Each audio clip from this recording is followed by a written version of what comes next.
Hello everyone and welcome to my channel. I'm Angelina and I'm working as a physiotherapist in New Zealand since the past 1.5 years. Life has been really beautiful out here, but we can't deny the expenses. So I'm going to take you through some of the most common expenses that you have to deal while living in New Zealand. So let's assume that you are an international student who's come here and you have got working rights to work 20 hours per week.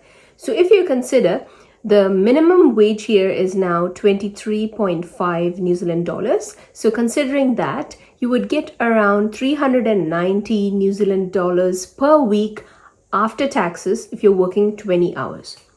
Now, if we consider vacations, you can work 40 hours in vacations. So that will come around $780 per week after taxes. Now, keeping this in mind, let's look at the first and the major expense, that is paying your rent.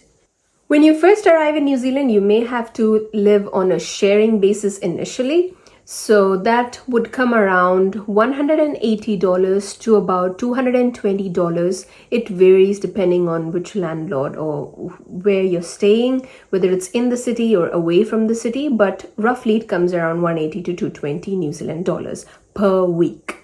Now, just to give you a fair idea about the other prices, if you're considering a one-bedroom house, it comes around 400 to 450 New Zealand dollars. Now, I'm telling this on the basis of Hamilton because that's where I came in and I've been living in Hamilton. So a single bedroom can cost about 400 to 450. Two bedroom can be anywhere from 500 to 550. So it basically depends. But if you're coming in as an international student, then the sharing basis would be a good idea to start with. Now, in some odd cases, the rent may not include the electricity and Wi-Fi charges, so you may be asked for paying an additional charge for the electricity and Wi-Fi. So let's consider that to come around 20 to 30 New Zealand dollars per week. Now, the next very important expense is, of course, your transportation. So when you come in initially, you may want to start using public transport, of course, the bus, and you can consider about 2 to 4 New Zealand dollars per ride, which could come around 25 to 30 New Zealand dollars per week if you're considering travel to and from your college. Now, please note that in some cases, depending on which university or college that you are enrolled in, there can be concession available for public transport, or in some cases, in some areas, it also can be free for students. It all depends. Now, to be honest, public transportation system here is a bit slow. So the same time that you would take to travel 15 minutes by car, you would take about 50 minutes to an hour when you're traveling by bus. So let's consider you want to take a car for yourself. You can get second-hand cars here that could range from anywhere from 3,000 New Zealand dollars to 6,000 New Zealand dollars and above. But let's consider 3,000 New Zealand dollars for now. If you're going to plan to take it on a 24-month, that is 2-year repayment schedule, then you might have to look at about 38 New Zealand dollar per week EMI for the car, for the 3,000 New Zealand dollar car that you're taking.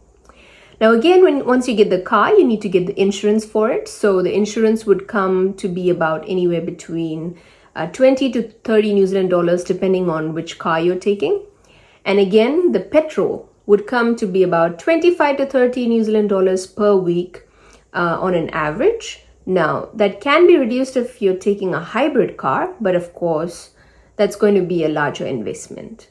So that's a rough idea about transportation and how it looks like if you want to get a car for yourself. Now, the next important thing is groceries. So you can consider about 50 to 60 New Zealand dollar per person for groceries in New Zealand. So the common places that you can go out for grocery shopping is Pack and Save because that's almost kind of the least expensive, I guess. And the other ones are, of course, Countdown, New World, and places like that. But of course, on an average, 50 to 60 New Zealand dollar per person, and it may decrease or increase depending on your personal expenditure. But I took this 50 to 60 New Zealand dollar considering the basic amenities that you need, maybe milk, eggs, bread, and all those sort of basic things you would require. And that would come around to be 50 to 60 New Zealand dollars. Now, coming to entertainment, it varies, but let's take $40 on an average per week if you want to go out, watch a movie, and have food from outside, and that would be about 40 New Zealand dollars per week. So that pretty much sums up all the basic expenses that you can possibly have in a week's time in New Zealand, so weekly expenses. And one random thing that I would like to add is your SIM card, the internet that you're going to use when you're going outside. That's going to roughly be about $17, but that's for a month. Now I'm considering Skinny, for example, Skinny, the SIM card that I'm using. So that will be $17 for limited internet, not unlimited. But yeah, it lasts for about a month. And you don't have to worry because most places have Wi-Fi here, so that wouldn't be an issue. But yeah, that pretty much sums all the expenses, and I will just give you an example budget for an international student. So suppose you're an international student who's working 20 hours a week on a minimum wage of 23.5 New Zealand dollars. You'd get the salary at the end of the week, which would be 390 New Zealand dollars after tax. And then the rent would be about 200 New Zealand dollars. Transport, if we consider 30 New Zealand dollars by bus.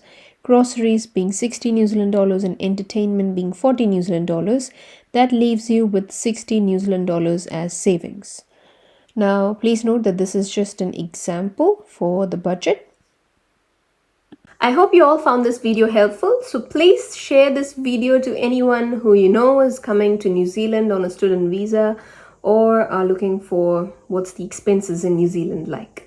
Thank you for watching. Do like, share, and subscribe to my channel. Bye.